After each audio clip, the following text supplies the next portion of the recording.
post-match. Good evening and welcome to Red Mist TV. Back again for the full-time review. Manchester United 2, Leicester 1. Really cagey first half for Manchester United. Cagey second half and a cagey finish with the Vardy goal. We've put the player ratings in on the right-hand side. Look, the story of the match is it's 3 points for Jose Mourinho. But again, it's a wee bit same old in terms of the performance because it was very cagey. We didn't really get out of the traps in the second half. You could tell the crowd were getting a wee bit uppity as well. One guy stood out, and it was Paul Pogba. You know, scored a goal that it was nearly the Zaza-like penalty, but got his goal and just throughout was absolutely phenomenal. You know, playing right in the middle of the pitch. That is the Paul Pogba that we need to see this season. And we can win silverware of the highest order, Champions League, Premier League, if that's the Paul Pogba we're going to get week in, week out. Yeah, I think so. Pogba dominated really the midfield, particularly I thought in the second half. Leicester, who had promised so much in the first, they sort of ran out of steam in the second half. Yeah, the players who were good in the first half for Leicester, Chilwell, Maddison, they fatigued big time. Yeah, Still think Chilwell had a big effect.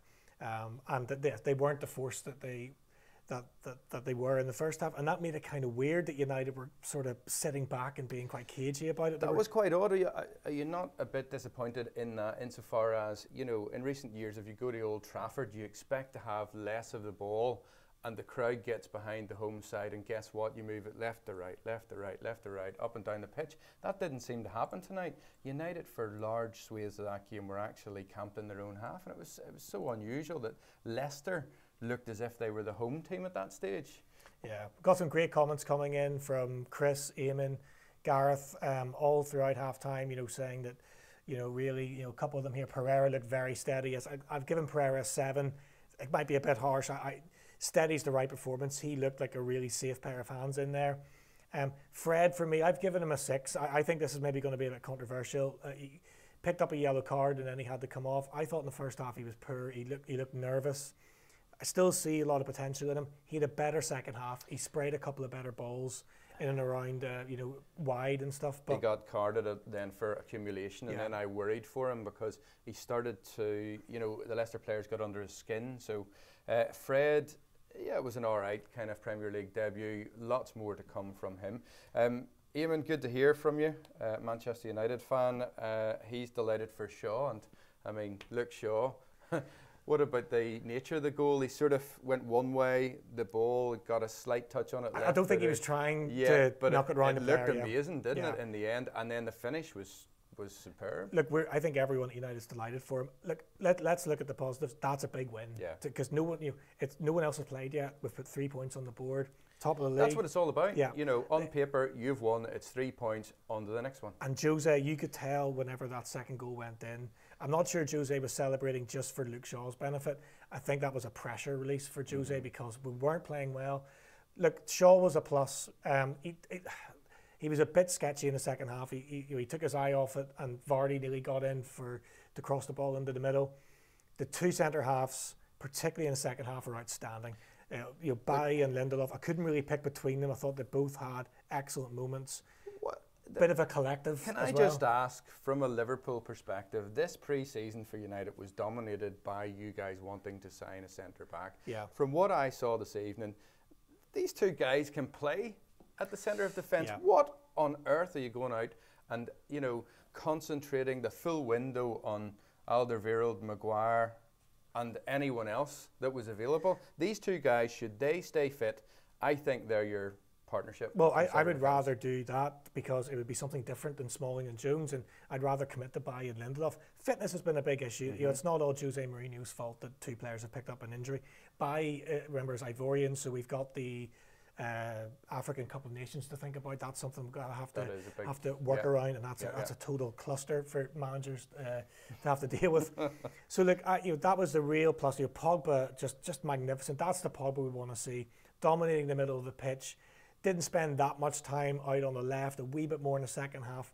So those are the big pluses. De Gea had a couple of flaps and wasn't a massively confident performance from him. Yeah. But the problem that we have is that, you know, it didn't click up front today for United. I didn't think it did, and Sanchez struggled, didn't he? Yeah, I mean, it's the same Sanchez that we saw at the back end of last season. Oh, you know, this is him supposedly with a pre-season under his belt, didn't have a World Cup. Look, with Sanchez, there's so much work rate. You can't fault the guy's work rate. He's a tireless worker. He takes so many touches on the ball that you can't understand. Rashford, in fairness to him, made a couple of good runs that he didn't spot in the second half because he's so busy with his head down. And really, you know, he's actually not that fast, Sanchez. No. I'm surprised that he's quite sluggish. And so you lack that incision up top with Sanchez, who struggled for me because you're saying he took too many touches. He did, so his decision making wasn't as good as it should have been. And then you've got Mata, who every time he gets the ball cuts back inside, and the play, you know, with you guys having broke forward, Mata then takes a touch and goes sideways. Yeah, nearly every time. I had a good chat with Chris and the two Chris's. We've got Chris Smith and Chris Gilmore. Thanks for your comments, guys. You're both agreeing with me with Juan Mata. In fact, it was their comment. He's out of position. And I'm saying to Chris Gilmore, he is out of position, right? But three managers, and we've had 5 years of this, but people keep playing Juan Mata out in the right. I mean, are we, Chris and Chris, are we watching a different game from everyone else? Because he's not a right winger. No. He doesn't have the pace, doesn't have the power, doesn't have the athleticism for that position. So it doesn't work. I don't actually, it's not Juan Mata's fault that managers, Louis van Gaal, David Moyes, Jose Mourinho, keep playing him in that position. In fairness, I don't think he would do that great a job for Manchester United if he was playing in the hole, which is clearly where he wants to play. I think Martial's your far better option in there. He provide more pace, more incision, and I don't know if Matt will, you know, run the course this season in terms of starting. Yeah, but part of the issue is Martial wants to play on the left as well. Yeah, so somebody's going to have to learn to play on the right. Play on the right, you know, for goodness sake, you're getting a starting berth at Manchester United. Yeah. Play me anywhere. Yeah, and Rashford was okay. I think he was carrying an injury. 6 is maybe a wee bit harsh. Gareth is saying Shaw man of the match. Don't know. To me, I think the goal has maybe enhanced the look of his performance a little bit, put a bit of gloss over it. It was brilliant to see him playing 90 minutes, Luke Shaw. Brilliant to see him playing pretty solidly. I thought he was maybe just a little bit loose towards the end of the match, and Vardy could have really got in there and caused us some damage. What about that late onslaught from Leicester then, who looked down and out at 2-0? Then Vardy missed a glorious chance inside the box when he blazed it over, and then after that they got the goal in the 92nd minute, which was great reaction by Vardy, and that created a bit of late pressure. Well, look, I mean, listen, look, if a bookie's looking at this, sponsoring us, you know what I mean, I had both teams to score, and you know, so look, we're going to try and bring Nicola in to speak to her about what's going on with her, and maybe get a wee bit of a reaction. Let me see if I can just bring Nicola in. Yeah, but all in all, a good performance by Manchester United, and they'll be glad, Mourinho will be glad, having had that kind of up and down pre-season, that he's got 3 points on the board. Just seeing if we can get Nicola McCarthy linked into the match. But look, Chris Gilmore's given another really good comment there, that really all of our attacking players want to play out on the left-hand side. Mm-hmm. So where do we go with that? You know, because they all can't play there. You know, we can't have you know, Martial, Rashford, you know, Sanchez all wanting to hover in that position. You've got to remember as well at the same time that Pogba naturally wants to drift out to the left-hand side and occupy that space. Hopefully, he's taken a big step forward in his career because at Manchester United, because he played so central in that line. Nicola, are you there? Can you hear us? Yes, I can hear you. Can you hear me? Yeah. Listen, you know, it's great to hear from you. Look, Nicola, you know, for a lot of the fans that don't know you, how you doing? Very I'll try well. and bring you in here. For like, you know, for our millions of subscribers, Nicola, you know, this is being beamed all around the world, as you know. Look, tell us a little about yourself, because you're a massive Manchester United fan, but you're talking about red mist here. You've worked for Manchester City for a long time. Yes. So worked at City for all in all 6.5 years, maybe. Yes, but yeah, massive football fan more than anything, really. United fan, working at City. Liverpool supporting husband. Oh, yes. So it's all go. And tell us, look, you know better than most because you've worked, for MCTV, you've worked as an online reporter for Man City, so you can interpret what the managers are saying in press conferences, but what they're actually meaning and feeling and behind the scenes, because we only get that sort of superficial, Yeah. content from Jose. Like, what's your take on the mood at Manchester United? Because what the fans are hearing from Jose, it hasn't been good over pre-season. Yeah, no, absolutely. You know, it's such a hard one, and I think it has been for quite a while to make kind of sense of it all, or, to try and, just read the whole situation. Um, any United fans that I know or speak to, you know, I'd be lying if I said, they weren't kind of concerned about you know, what exactly is going on. I mean, um, you do hear different things, but then some players that really, really respect him and really, Yeah. there's a lot of people in the game itself who really respect him, and so it's difficult to really assess it. Yeah, he's a total Um, enigma because we don't know because he looks a little bit miserable, but then the players in behind in the scenes in the dressing rooms could be absolutely loving it yeah, for all we know. And I suppose whenever we were so blessed to have Ferguson, because you just knew it was all sorted, and yeah, even if a player fell out with him, well, actually maybe that was the right thing to do, to ship that player on. But with Jose, you can't quite get the measure of the situation. But tonight, yeah. what was your take on tonight? Because to me, although it's a massive win, it's the caginess was still there. There was Yeah. a flatness to the performance. Well, I think that's really it in a nutshell. I think, it just felt like watching a game last season. And I'm not saying that I sat down tonight to expect, things to be dramatically Oh, different. I You did know, 5 minutes before kickoff. did you? Yeah, I Typical. saw the team. Really? I saw the team, and I was like, look, you know, I like the freshness and the to it, and with the two new centre halves, which is we've rarely Yeah, seen those no, two yeah, defenders yeah. together. Yeah, no, I know what you're saying, but I mean, don't get me wrong, there's always an element of, excitement and expectation. There definitely is, but um, you know, it did feel very much like a game of last season. Obviously, the penalty, um, put United ahead, but it was, as you say, it was flat. It was kind of one dimensional. Um, Neither team really created many clear-cut chances. Um, but it was, yeah, it wasn't the most exciting I game, know, but yeah, you know, as you say, 3 points. I was very happy for Luke Shaw. I think when you see what he did when he dinked the ball over and he caught it in a volley, you just kind of go, you know, if Luke Shaw can do that, he can do that. yeah. So, and I saw a little bit of his post-match interview where he said that, you know, it was interesting because he said, um, I'm not saying he surprised himself, but I think he realized that, he's got this potential.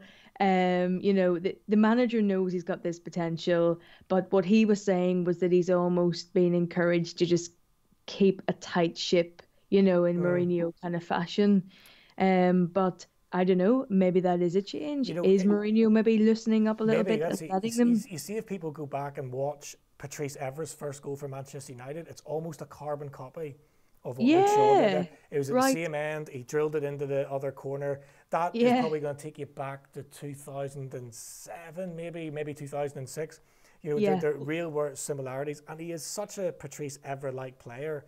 I do yeah, think he's been yeah, shackled by the manager a wee bit, and his confidence has obviously been hit. yes, Well, I mean, totally. is that not a pattern throughout the team? And Nicola, if you could wave a magic wand at this minute in time, and I'm looking at the comments just come in from Chris Gilmore, who says that Mourinho has, after the game, commented about Leicester outspending Manchester United. He's saying to get over it. He's a Manchester United fan. Are you a bit, kind of annoyed by Mourinho's constant kind of negative approach? Um, I think, yeah. I think, yeah. If the honest truth, when you look at the team and you know the quality there, and you know that there's got to be, a certain amount of potential. Um, it is frustrating, and kind of Luke Shaw did allude to the fact that that has been the case, that Mourinho, runs a tight ship and you keep in whatever your pattern of play and whatnot. So yeah, definitely. So is it just a one-off that Luke Yeah, Shaw that gets up and he scores, found or is it? himself in that penalty area, that advanced position. I think the Yeah, main problem with Jose Mourinho, it's he's done a very good job at Manchester United, but he can't have done an excellent job until he wins a major trophy. But it's the way he frames things. So all of a sudden, just before Paul Pogba being named captain, massive boost for Pogba. Yes, we know Valencia is out, and Smalling might have been captain if he played, which is just incredible for different reasons. But Jose then says just before kickoff that, well, the only reason Pogba's captain is because Valencia's injured. If he framed it differently and said Paul Pogba's captain because he's just come back, he's won the World Cup winner, yeah. and he's one of our best players, and that's why he's captain tonight. But he wants to be Jose, and that is controversial. And we'll always get that from Jose Mourinho. Tell me, Nicola, listen, exciting times for you. I know that you're back in NI. You're still doing a lot of work with City, doing a lot of work with national outlets as well. But you've launched something today. yes. So I've launched a podcast of my own. So something I've been wanting to do for a long time. So yes, just put the first one out today. Right. So Well, listen, we're promoting it now to our millions of viewers. yeah. Literally millions. Well, listen, every little helps, but it's called Rondo Podcast, at Rondo Podcast on Twitter. The podcast called Rondo Podcast, and it'll be a weekly, like you say, I'm Manchester, stroke Northern Ireland based, so it'll be a mix. It'll be a weekly discussion of various football kind of issues, topics, and everything. So, so we'll see how we go. But looking forward to it. I've just met and continue to meet with my work. Yes. I work with various broadcasters and players and things, and it's just kind of trying to take that and put my own stamp on it and tell stories and very football specific stuff. So yeah. Well, there you go, guys. Make sure you're checking out Rondo. It's on Twitter now. Nicola McCarthy as well on her Twitter handle. It's all been we've retweeted on the Red Mist social media accounts as well. So get onto it. Nicola, listen, really appreciate you coming on and giving us your insight, and we'll catch up with you really soon. Cool, will do. Take care, guys. Good luck. Bye. Bye. Bye. So look, it was great to hear, from Nicola, who's got a bit of, she's much more connected in the Manchester Northwest circles than you or I are, and even someone with that kind of insight, who worked with Manchester City. So Nicola would have been there when Manuel Pellegrini was the manager, and what he says, the way he communicates, might be totally different from what's going on behind the scenes. But it's hard for fans. It is difficult because you've got to interpret. You look at social media nowadays. How many channels are we trying to keep an eye across? Instagram, Facebook, Twitter, all the official lines coming out from the club, and they're sanitized, just like you say. They've been glossed over essentially. So we're not necessarily getting the exact story behind the scenes. And that, we talk about Jose's relationship. That to me, for a Liverpool fan, is quite. It's amazing to see how he portrays himself, but actually how we think that he has some issues behind the scenes with Martial, with Shaw in the past, with Pogba, and yet he does quite the opposite then tonight on the pitch, particularly with regards to Shaw, and with Pogba, he gives him a free run in midfield.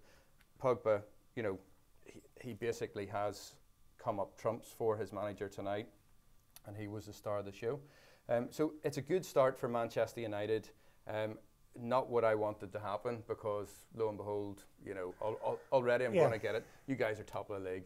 You know, it's a game going, it's a game in, but do you know what? It's 3 points on the board. A week ago, when we were talking in this very studio, you said to me we're going to struggle against Leicester the way we've been performing in pre-season. And it was a struggle. It was, but you went with a totally different outlook and lineup tonight. Yes, you've got a bit of work to do. I mean, you've players to come in there. I think Lukaku, he was a wee bit rusty tonight, so you maybe get a bit more out of him. Martial, I would like to see that concluded for your sake, in terms of, you know, he may well in this window go elsewhere still. You know, yeah, he can still go out the way. There's still a potential. So I still think while there's people unsettled, you guys need to get him tied down. He, to me, would go straight into that team for Mata. And other than that, then Matic comes into the midfield potentially. Yeah, loads of players to come back, and as Chris Smith says, you know, Lingard is not available at the minute, or hasn't made the squad, hasn't made the team. Presumably just for fitness reasons. Lingard's been a massive player for Manchester United. Yes, it remains to be seen whether he's a very good player or he's actually the player that can sort of fire us to the title. I mean, there's no doubt that he has improved under Jose Mourinho, and so yeah, there are options to take one Mata immediately out of the team. And to me, it's just the worrying thing is Alexis Sanchez. I thought Paul Pogba did him a massive favour, because Paul Pogba stayed in the middle area of the pitch. But so Alexis had the left-hand side to the pitch to himself, which is what he wants. Didn't produce anything. No, he didn't. He did one thing in the second half where he spun at the halfway line, and hit some mad, you know, pass, which was outstanding. Which is what he can do. Yeah. But whenever it came to, you know, finding Rashford in the middle, who was making some good runs, whenever it came to general link-up play, it was all a bit. He just wasn't in sync with his players. It's like they're strangers. Yeah. Those in the attacking sense. But again, you know, there's a lot of work to do there. He hasn't been at the club that long, let's face it. So who knows? By the end of the season, you know, you could have come up with him making some very good partnerships up front, particularly with, you know, the likes of Rashford, Lukaku. But on tonight's performance, Sanchez, no, he didn't particularly convince me.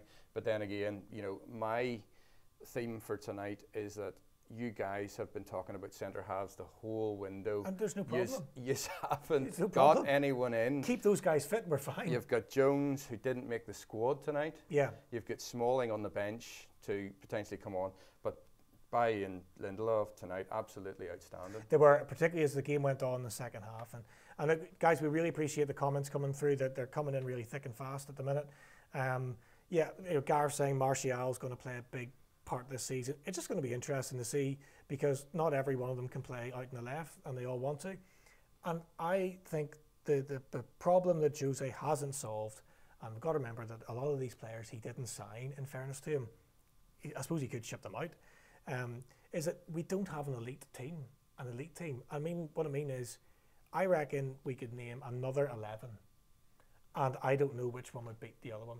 So let's say you've got that 11, and let's then put Lukaku in the other one, Martial, Lingard. Who's going to beat who? I don't know. I think it's very tight, and I think there's not much between them. But that's not necessarily a bad thing, you know. Okay, it is, because you guys have your top three forwards, and they need to suffer a massive loss of form or injury to be dislodged from that team. So I think you guys are much closer to knowing what your first strongest team is, and I don't think United know. I think Jose might have in his head who the top 11 is, but there's not much between the players that would be left on the bench. Yeah, it's the combinations and how you kind of mix that recipe up. Gareth, I don't agree with you. You're saying it's going to be bad with Liverpool, draw one apiece with West Ham. No, I see us turning West Ham over on Sunday. The form Liverpool have been in, I really think we'll go into that game with loads of confidence. We'll be, of course, covering that game as well. We'll be doing half-time and post-match as well. Sunday. Yeah. It starts at 1:30, so we'll be on our 1 o'clock. Yeah. Would you agree with that in terms of how Liverpool have set up, the signings West Ham have made? I mean, they've brought in Jack Wilshere, and they've brought in Lucas Fabianski amongst others as well. So, you know, you kind of... It's a wild card, West Ham. I mean, they could just click and then it'd be an amazing team, or they might need weeks to gel, but then you can see the whole red mist, if you will, descending at, you know, the London Stadium again, like it did. If they get 4 or 5 bad results in a row, they're not an easy set of fans. I'm being very careful with what I say. So I have it as a 3-0 win for Liverpool. I just can't see. No, I Liverpool. can't either. I can't see us losing. They're going to pick up where they left off for me. They should do. Look, guys, thanks for all the comments. Let us know what you think about my player ratings, if you agree, disagree. Comments have been amazing coming in tonight. Really appreciate Nicola McCarthy joining us. Keep the comments coming in whenever this post is as a recorded video. We're going to put it on our Facebook channel as well, so the conversation can continue there. But we'll see you for Sunday. Yeah, we'll see you on Sunday. Liverpool faced West Ham in their opening game. Kick off at 1:30. We'll be on air at 1 o'clock. Guys, great result for Manchester United. Top of the league. What can you say, Baza? But it's over to you guys to do something on Sunday. And we will. Watch this space. We'll see you Sunday.